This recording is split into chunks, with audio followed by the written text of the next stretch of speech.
Welcome MTG Burgeoning viewer. This is a quick message to remind you of our rewards for September. If we get at least 30 subscribers during the month of September, then one subscriber will be chosen at random and receive an entire set of Modern Horizon art cards. Also, any subscriber who comments on every MTG Burgeoning video during the month of September will become eligible for the October Pack Wars.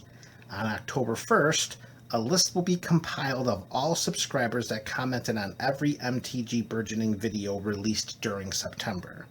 From this list, one subscriber will be chosen at random to participate in the October Pack Wars for free.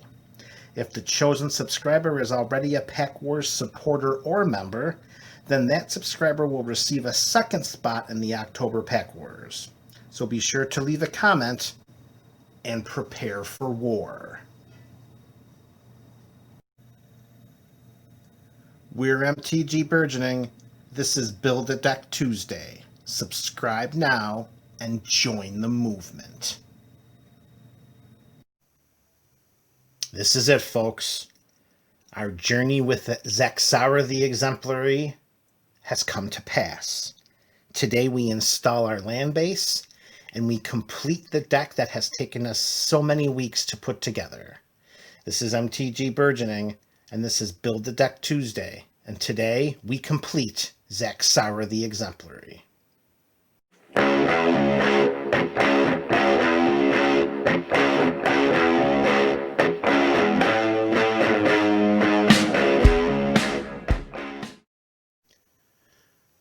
All right, followers, viewers, subscribers, and YouTube aficionados all across the internets.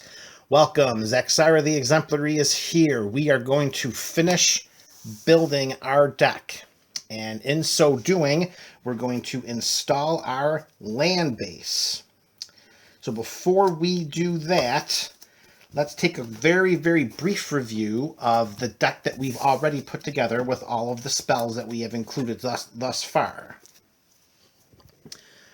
Unbound Flourishing, Doubling Season, Branching Evolution, Primeval Bounty, Simic Ascendancy, Selvala, Heart of the Wilds, Pemin's Aura, Krufix, God of Horizons, Corpsejack Menace, Retribution of the Ancients, Villainous Wealth, Finale of Revelation, Torment of Hailfire, Hydroid Crisis, Exsanguinate, Walking Ballista, Animist's Awakening, Curse of the Swine, Voracious Hydra, Stroke of Genius, Profane Command,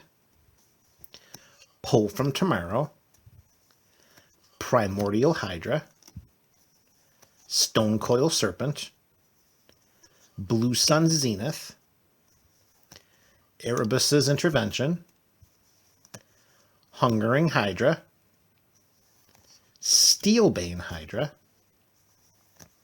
Altered Ego, Vastwood Hydra,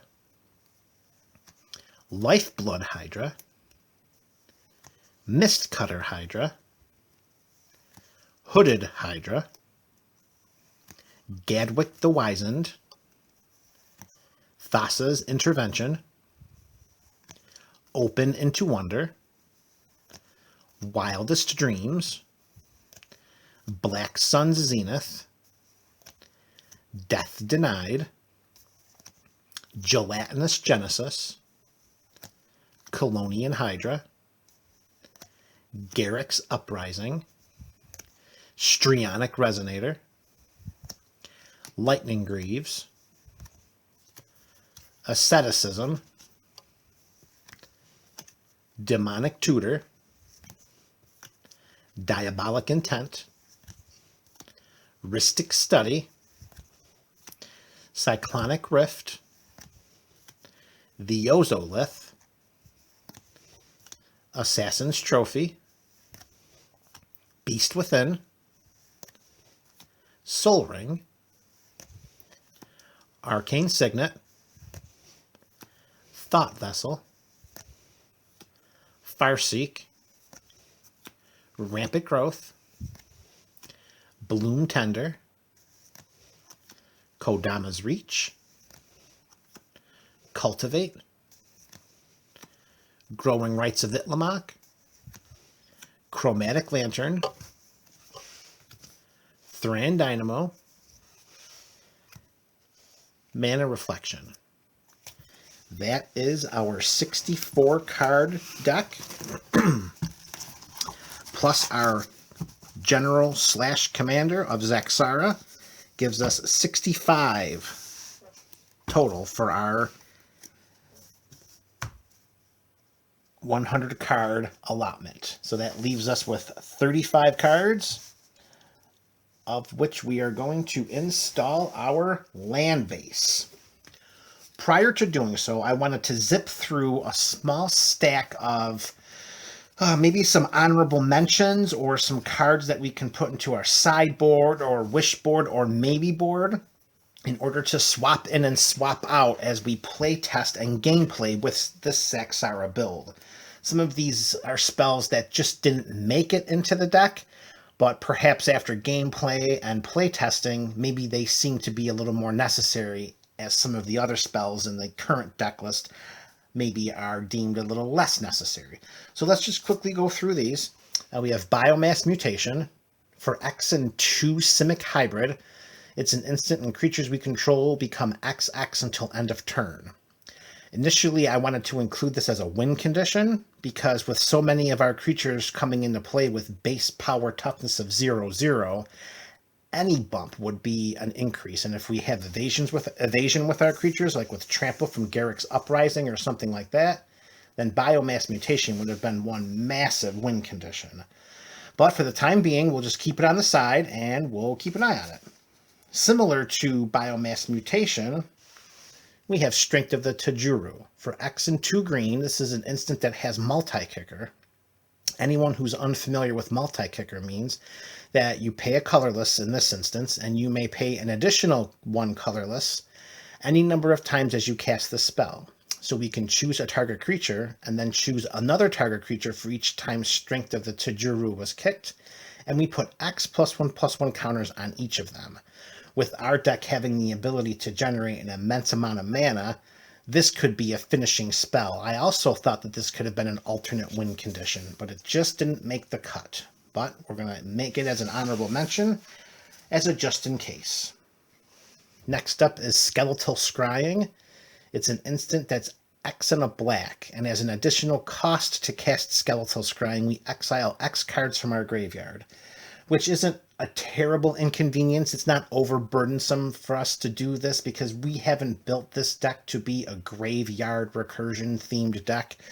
I mean, we have a couple of spells that can help us get cards from our graveyard into our hands, but for all intents and purposes, this is not a traditional Sultai graveyard deck. So the exiling of cards from our graveyard is an additional casting cost. Not that big of a deal. So we draw X cards and lose X life. So this is a draw spell that's only 1 black and an X with, the loss of life and exiling some cards. It made the initial list, but it didn't seem to be as strong as other X spells such as Stroke of Genius, Pull from Tomorrow, Blue Sun Zenith. So Skeletal Scrying made the initial list. Now it's on our sideboard. Next up, this is a great card. I almost pushed to have this included in the original deck, but I thought we would just maybe tap the brakes and let's just see what happens. But it's called Dominate. For X, 1 and 2 blue, for an instant, we gain control of target creature with converted mana cost X or less. And it being an instant has all kinds of implications for combat tricks. And, I mean, as long as we got the mana, we can take any creature on the battlefield as long as we can target it. Plus, it meets the criteria for an X spell for Zaxara. I really wanted to include Dominate. Maybe it makes its way back. It's in our sideboard. It's in our maybe board. We'll see what happens, folks. The next spell. This one. Well, you guys tell me what you think of this. Mass Manipulation. All right, so we got quadruple blue in a 3-color deck. I kind of err on the side of caution with the number of triple color spells that we included in this 3-color deck. So a quadruple blue, I don't know, folks. Plus it has the double X, which is not something that we see a great deal. It's in Wildest Dreams, of course, but with mass manipulation, this sorcery lets us gain control of X target creatures and or planeswalkers. So we have to pay the cost of X twice and 4 blue. So if we're investing 10 mana into this and 4 of it is blue, we're going to end up taking 3 creatures or planeswalkers. So I tinkered with the idea of including mass manipulation, but honestly I backed out a little bit because of the quadruple blue. It was still powerful enough for us to mention it. Next up, we have another draw spell. We have Mind Spring. An X and 2 blue. It's just a sorcery. Draw X cards. I prefer to have the card draw spells that have X in them to be instants. I'm always a little wary and vulnerable, leaving myself vulnerable, casting a nice size sorcery like that and not having a ton of mana up front to protect myself. Another honorable mention is the Crowd Goes Wild. For X and a green, this has the assist mechanic from Battle Bond, which means that another player may pay up to X of this spell's cost, and we choose the value of X. So this has some political machinations involved, and the spell is Support X. So we put a +1/+1 counter on each of up to X target creatures. And if you reviewed the cards that we've already included into this deck, 1/1/1 on a target creature of ours can equal a lot of +1/+1 counters. And then lastly, the spell says each creature with a +1/+1 counter on it gains trample until end of turn. So this helps give our creatures evasion if they don't already have it, and plus we can make them bigger. And plus we can have one of our opponents potentially help us pay for the spell. It's worth mentioning and worth keeping an eye on as a potential replacement for any of the spells in the current deck list. Next, we have Entrancing Melody. X and 2 blue. Sorcery, gain control of target creature with converted mana cost X. You can see how I valued more Dominate over here to the Entrancing Melody because, again, the sorcery speed. Okay, and we have just a couple more left. Nylea's Intervention. X and 2 green. We get to pick one. We search our library for up to X lands, reveal them, and then put them into our hand and shuffle our library. Or we can choose the second mode, and Nylea's Intervention deals twice X damage to each creature with flying. I initially toyed with this idea, thinking that we can get a ton of lands into our hand by casting this, or, remove a battlefield full of flyers. And then I thought, well, with the amount of card draw that we have in this deck already, I didn't think specifically looking for land cards would be all that helpful because honestly, there's only one land in this deck that might be worth tutoring on a regular basis. So Nylea's Intervention kind of fell off of the value engine there, but still worth including. Now this card, I originally had this card already in the deck list until I actually decided to read the card type. And that's Battle at the Bridge. For X and a black, this has Improvise, which means our artifacts can help cast the spell, and each artifact we tap after we're done activating mana abilities pays for a colorless of this. And it says target creature gets -X till end of turn, and then we gain X life. I'm like, oh, this card is awesome for this deck. It's going to be an automatic include, maybe even included in the first 10. Well, that's when I thought for some reason it was an instant. No, it's a sorcery. I thought originally this was an instant, so when I finally made the revelation by checking and actually reading the card type, we said, oh, sorcery speed, we'll put that near the bottom. But man, can you imagine if that were instant? Oh, that would be an awesome card. And again, as we continue with the trend of sorceries, as you can see here, we started with a group of 4 instants that didn't make it, and then every card after that is a sorcery.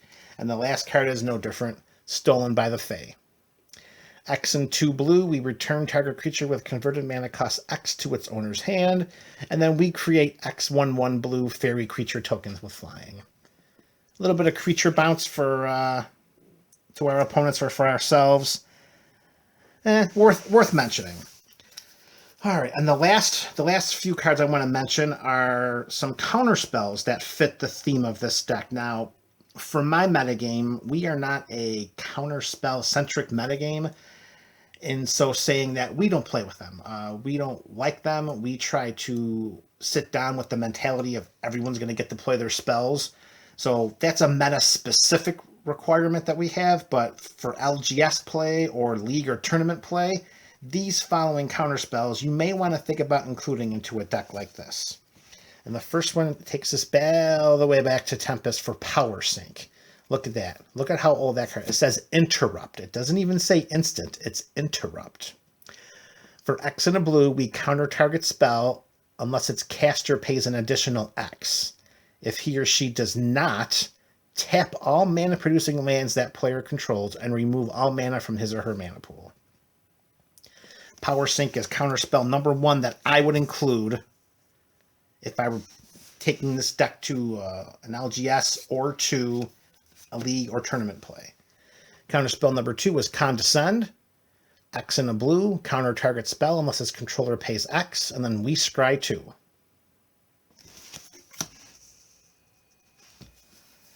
Next up will be Logic Knot, X and 2 blue, with the Delve mechanic. We may remove any number of cards in our graveyard from the game as we cast the spell. If we do, it costs 1 less to cast for each card removed this way. And then we counter target spell unless its controller pays X. And number 4 is Syncopate, X and a blue, counter target spell unless its controller pays X. If that spell is countered this way, exile it instead of putting it into its owner's graveyard. So these X counter spells sync up very nicely with Zaxara because it will trigger his ability to create an XX green Hydra creature token. And lastly, we have Clash of Wills. Simply X and a blue, counter target spell unless its controller pays X. Those are the 5 cards that I would swap in if I were not playing this deck with my meta. And there you have it. So we are going to move to our lands. We are going to install the land base, and we are going to complete our Zaxara the Exemplary build. So we've got 35 lands to include. So here we go. First up, 4 basic islands. Okay, 4 basic islands. 4 basic swamps. Like the basics. Get the basics in there. And then 4 basic forests. Nice symmetry right there. So our first dozen, our first 1/3 of our mana base, basic lands. Our next set of lands are lands that can give us 1 of any color we need in our deck. And the first such land is Opulent Palace. This comes into play tapped, but we can tap it for a black, a green, or a blue. And I'm going to add a little disclosure to this card. This is a place setter. Until I receive an additional copy or a copy becomes available of a Zagoth Triome, Opulent Palace is in its spot until that card becomes available. Zagoth Triome does everything that Opulent Palace does, except we can cycle it for 3, and it is a mountain, forest, mountain, swamp, forest, island, so it's fetchable as well with our fetch lands. So Opulent Palace is included, but it's a place setter for the Zagoth Triome. Next up, we have Command Tower, best land in the format, gives us 1 mana of any color, our general and our commander's color identity. Exotic Orchard, at worst, this produces nothing, but that's a very unlikely scenario. At best, we get a blue, a green, or a black. Exotic Orchard. Path of Ancestry comes into play tapped, but we can tap to add a mana to our mana pool of any color in our commander's color identity. And when that mana is spent to cast a creature spell that shares a creature type with our commander, Hydra, we scry 1. Path of Ancestry. Next up, we have a Reflecting Pool. Tap to add to our mana pool 1 mana of any type of land we control could produce. Under the right circumstances, this is Command Tower number 2. And Mana Confluence. Tap, pay a life, add 1 mana of any color to our mana pool. It costs us a life, but this acts as Command Tower number 3. So there's 18 lands. Now let's move on to the appropriate check lands for the deck. We've got the Simic, we've got the Dimir, and we have the Golgari. These are our 3 check lands. Okay, so those 3 are added. In addition to the 3 check lands, we are going to include the 3 shock lands as well. We've got the Golgari, the Simic, and the Dimir. Trying to get as much color balance as we possibly can. Next up, we have some fetches. We have a Prismatic Vista, which we can tap, pay 1 life, and sacrifice this to search our library for a basic land card and put it into play. And that goes into play untapped. We have a Misty Rainforest, which we tap to pay a life, search our library for a forest or island card, and put that onto the battlefield. This is one of the cards that would be able to fetch out the Zagoth Triome once it makes its appearance into the deck. And this gets our basics, and it could get our shock lands. And lastly, for the fetch lands, we have Polluted Delta. Tap, pay a life, sacrifice it, search our library for an island or swamp card. That will help fix our mana. All right, and now some of our other lands. A little bit more of a ramp here. We have Castle Garenbrig. This enters the battlefield tapped unless we control a forest. It taps for a green, but we can tap 2 green, and this land to get 6 green mana. And we can spend this mana only to cast creature spells or activated abilities of creatures. Worth including. We do have some Hydras. I think this will be worth including. We're gonna give it a look-see. We're gonna keep an eye on it, because if the mana that we're getting is only for creature spells or activated abilities of creatures, then we got to be careful to make sure it doesn't, come back to be one of those situations where it's just in the deck and not giving us enough value. So Castle Garenbrig we'll keep an eye on. And the last of our colored producing lands before we get more to our utility lands, we have a Gaia's Cradle. Tap to add a green to our mana pool for each creature we control. And we should have a number of creatures, and that will help power our X spells as much as they possibly can. All right, so that brings us to 29 lands. We got 6 left. And here we go. Temple of the False God. Tap to add 2 colorless, but we can only activate this if we have 5 or more lands. How about a Karn's Bastion? Taps for a colorless, but we can tap 4 and tap the land to proliferate. And if we proliferate, then we choose any number of permanents and or players. Most likely we're just going to choose our creatures and give each another counter of each kind already there. So we're going to add +1/+1 counters to our creatures. And because of the number of +1/+1 doubling spells we have in our deck, adding Karn's Bastion seems to be too valuable not to. Next up, we have Alchemist's Refuge. Tap for a colorless, tap a green, tap a blue, tap this, and we may cast non-land cards this turn as though they had flash. And for a little protection from any specific problematic lands we might come across, we got a Strip Mine. Tap for a colorless, or tap sacrifice Strip Mine to destroy target land. Historically, this is Maze of Ith protection. If you have a Gaia's Cradle, you're good. I mean, if you have, and Glacial Chasm, this is for Glacial Chasm protection too. I am not in the business of land destruction. And we have Reliquary Tower. Taps for a colorless, gives us no maximum hand size. We're going to be drawing a lot of cards in this deck, and I prefer to keep them into my hand and not discard down to 7. Reliquary Tower makes sure they stay where they should. And land number 35, our last land, we have a Rogue's Passage. Tap for a colorless, tap 4, tap it. Target creature can't be blocked this turn. And that is card number 99 of our deck. That is our Zaxara the Exemplary build. We did it. So the next step, I'm going to play test and gameplay the crap out of this deck. And the next time we get together, I'm going to report back the deck's strengths, the deck's weaknesses, what the deck does efficiently, what the deck does deficiently, and make the last changes to finalize anything that we need to do to make this deck as top-notch as we possibly can. I appreciate all the help. This is MTG Burgeoning. May you never need to mulligan, and may all your spells be uncountered. Want to become a Pack Wars combatant? 4 easy steps. Step number 1.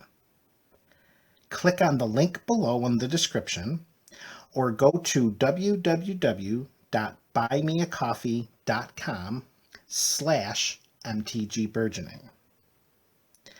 Step number 2. Select either membership or support. Membership will enroll you into Pack Wars for $5 each month. Support will cost $5 for 1 month. Step number 3, complete payment information. The name you use will appear on the site. Use your real name, use your YouTube handle, or use no name at all and be anonymous. Be sure to include your email address in the information. Step number 4, most importantly, prepare for war.